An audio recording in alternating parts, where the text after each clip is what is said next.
I've been doing sitcoms for a long time and it's been fun. I've made a lot of good money off it. I've been blessed. I've been blessed with a good career, and now God has blessed me with this feature where hopefully I can break out and hopefully do more features. Sykes is going to adopt you?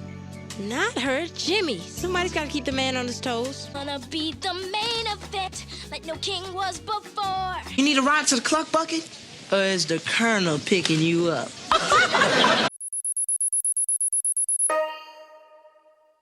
Jason Michael Weaver, born July 18th, 1979. Why doesn't Jason Weaver sing anymore?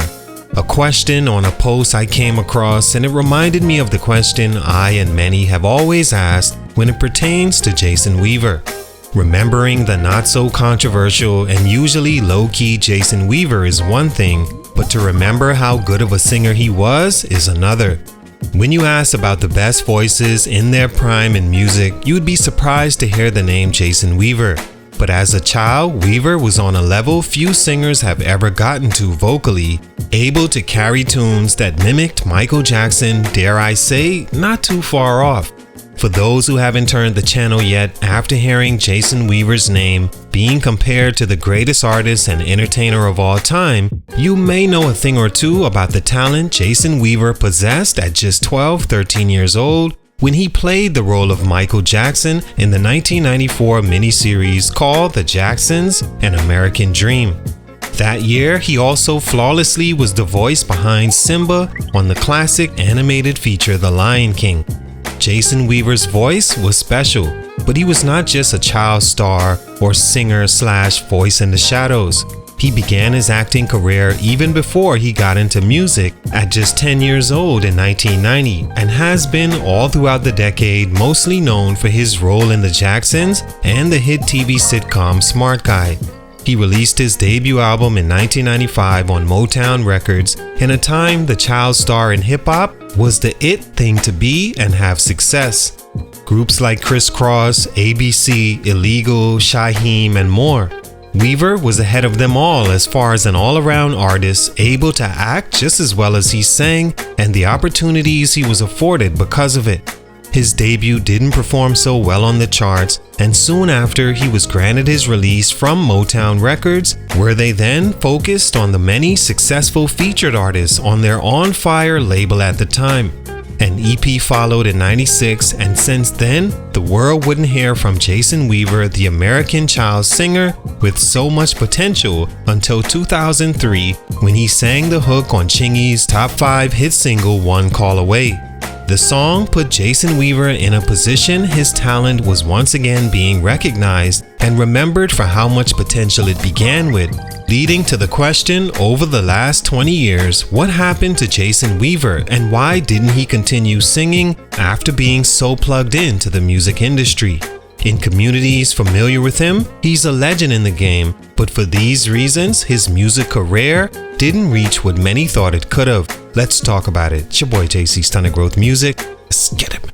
Take a minute to like, subscribe, and comment on who I should do next.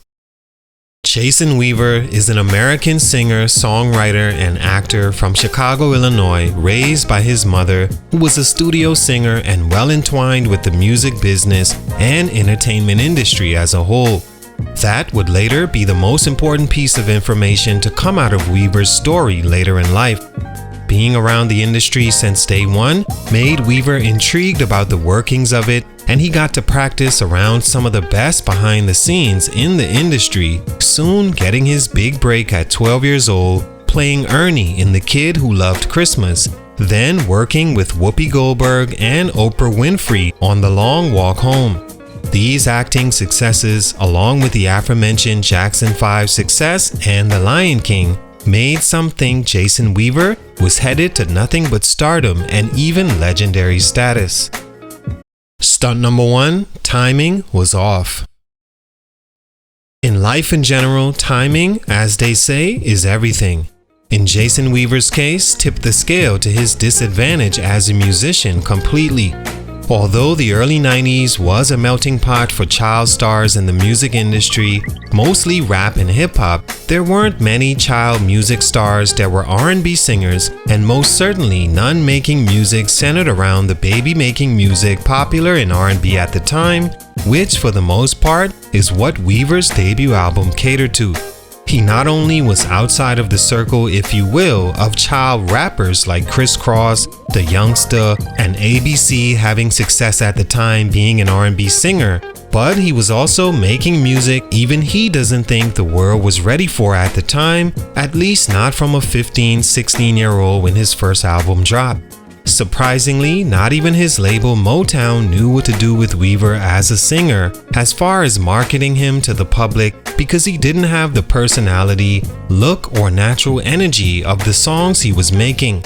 It's like imagining a child actor famous for the role of playing Michael Jackson, an all-around good 13-year-old kid, to a few years later singing the lyrics, "No one can do you like I can." Motown couldn't, or at the time didn't understand how to market that, or how much to take a chance shipping his records out to stores without the likelihood of receiving their return on investment. For Weaver, he says in an interview with Comedy Hype that Motown also began to bring in writers that wanted to do music that wasn't natural to him or coming from a real place in him, and that may have shined through on the album, leaving fans who felt the same not to support his music with a purchase. Had he come out in, let's say, the early 2000s with the Bow Wows and Lil Romeos, Marcus Houston, B2K, and Sammy to name a few, or even later in the decade and early 2010s, when the internet and social media boom began adding to the sharing of music, he would definitely have blown up as a musician and sold more records off his performance on The Lion King alone. Stunt number 2, acting became a better opportunity. Because of everything mentioned, Jason Weaver's 1995 album flopped on Motown, and musically, he wasn't sure where to go after that with his career. He felt he was being dictated to and told what to do and create as an artist, and things weren't feeling comfortable in the music lane. Unauthentic, as he calls it. A lot of suits and adults telling him what to do. And then Sister Sister comes along in 96, followed by Smart Guy in 97, who Weaver says paid him lots of money to work on their show weekly. These roles were the life raft that saved his entertainment career, getting him away from a music career that wasn't looking too promising. Those turned into roles in hit movies like Freedom Song, Drumline with Nick Cannon that was a major urban hit, even classic, ATL with T.I., and more over the years in film and TV shows. For his earlier work in The Lion King, his mother set up his deal to where he accepted $100,000 up front and royalties later on, instead of the $2 million they were offering him, without the future royalties from the movie, setting him up for a long life after the movie was breaking box office numbers. So from then, acting has been a lot more lucrative for Weaver, who seems to have chose the right path and is happy with how things played out. Stunt number 3, discouraged by the industry. The way things played out at Motown Records, Jason admits, discouraged him from ever making a return to it and focusing on it for real again.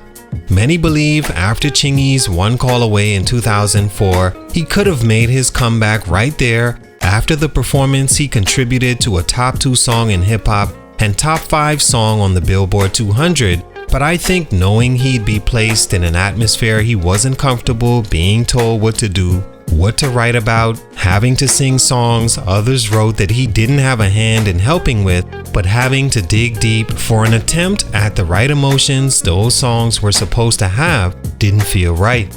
Add to that, acting was doing well enough. For the Jacksons, Sister Sister, Lion King, Drumline, and ATL alone, money wasn't an issue, and going back wasn't ever going to be better than he was doing in those arenas of entertainment. He's 43 now and has long fell back from music and is content with his status and career achievements. All in all, Jason Weaver's story is a story of legend. He got to play Michael Jackson at 12 years old, all while working every day with his parent and having success. Although musically he didn't grow into a star, he was a part of some of the best black movies and sitcoms of all time. In no way is he not a success, and it may not be a stretch to even call him a legend. Salute, much respect, but for these reasons, musically, his growth with Stunted. It's your boy JC, Stunted Growth Music, and I'm out.